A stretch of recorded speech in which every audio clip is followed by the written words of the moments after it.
Mulai. Assalamualaikum warahmatullahi wabarakatuh. Alhamdulillah, amma ba'du. Anak-anakku sekalian, kelas 10, apa kabar? Semoga kalian dalam keadaan baik-baik saja di rumah, keadaan sehat walafiat, tak berasa apapun. Semoga kalian bisa menjaga kesehatan dan tetap menggunakan protokol kesehatan. Kalau sedang keluar pakai masker, kemudian kalau habis dari pulang dari keluar rumah itu tetap cuci tangan, jangan sampai lupa ya. Jadi kemudian jaga jarak senantiasa diutamakan sehingga nanti lama-lama kalian akan bisa terbebas dari kasus atau corona ini. Baik, anak-anakku sekalian, kelas 10 yang saya cintai, saya sayangi, dan saya dambakan, mari kita lanjutkan bacaan kita. Temu dulu yaitu bacaan Al-Quran hadis, dengan kita mengawali baca basmalah. Bismillahirrahmanirrahim. Dulu kita telah sampai kepada pendapat para ahli tentang mana Al-Quran secara terminologi. Sekarang kita pindah atau melanjutkan pelajaran yang lalu dengan bab nama-nama Al-Quran. Para ahli juga seperti Abu Mat Ali Sayyidalah memiliki pendapat Al-Quran itu berjumlah namanya 55 buah, pendapat Ali. Kemudian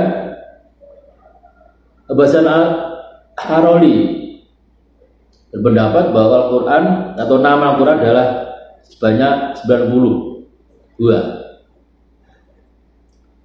Namun menurut Dr. Sufiya Al-Salih berpendapat bahwa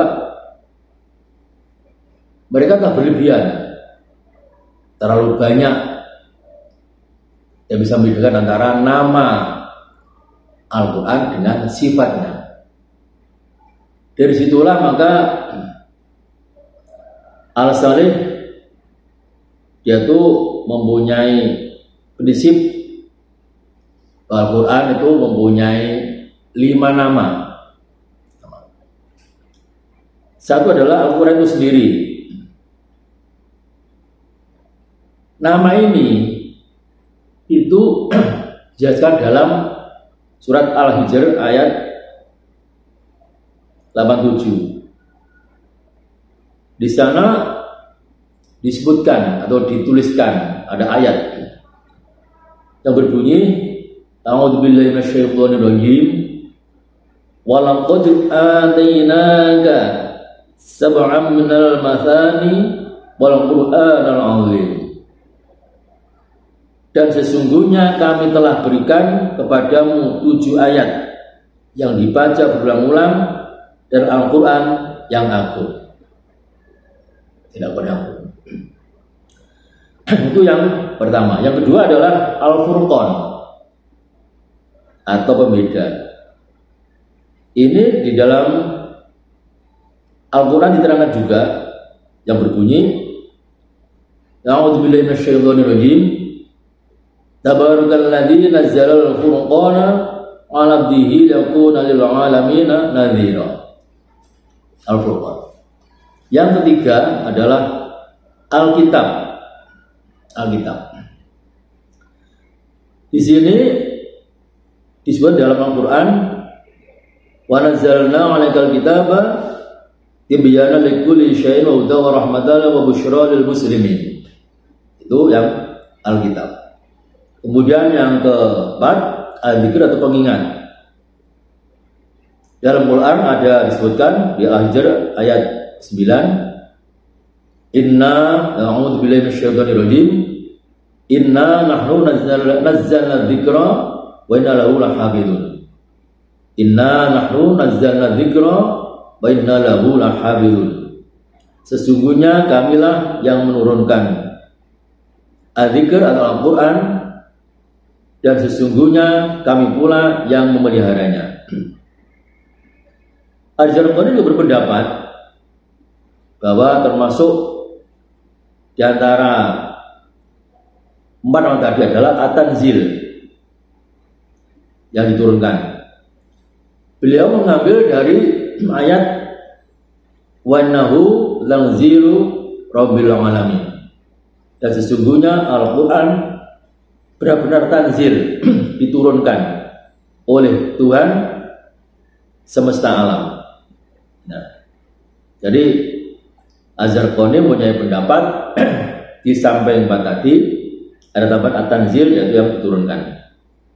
Baik, itu adalah nama lain dari nama Al-Quran yang juga mempunyai dasar-dasar dari ayat Al-Quran.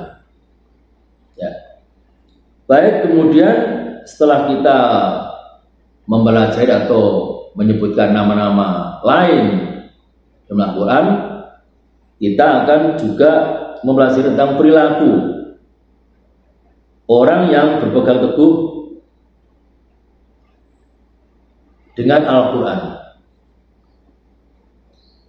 Al-Quran merupakan pegangan bagi orang-orang Islam, bagi orang-orang yang beriman di dalam kehidupannya sehari-hari. Di sini ada sebanyak 4 yang harus dimiliki dan menjadi ciri-ciri perilaku orang-orang yang berpegang kepada Al-Quran. Al-Quran dipelajari, diketahui artinya, maknanya, kemudian menjadi konsep, menjadi akhlak, budi pekerti dan perilaku sehari-hari. Ya. Yang pertama, bahwa orang yang berpegang kepada Al-Quran adalah mempunyai keyakinan yang berkaitan dengan masalah keimanan, yaitu orang yang berpegang teguh pada Al-Quran punya keyakinan yang kuat terhadap Allah, kemudian kepada malaikat, kepada kitab-kitabnya, kitab Allah, Rasul, hari akhir, dan qada-qadar. Jadi orang Islam yang beriman, yang berpegang kepada Al-Quran itu adalah dia tuh keyakinannya tuh sangat kuat tentang adanya Allah. Kalau kita melihat bisa dalam dalilnya surat Al-Ikhlas tentang masalah keesaan Allah. Bismillahirrahmanirrahim. Qul huwallahu ahad, Allahus samad, lam yalid wa lam yulad wa lam yakul lahu kufuwan ahad. Allah adalah Zat yang Maha Esa. Yakin bahwa Tuhan semesta alam adalah cuma satu, yaitu Allah. Tidak ada Tuhan selain Allah. Yakin kalau ada orang yang bilang ada bersama Allah atau ada anak Tuhan, itu adalah sesuatu yang salah atau yang tidak benar menurut perilaku orang-orang Islam dan orang yang beriman. Yang kedua adalah bahwa orang-orang mempunyai ciri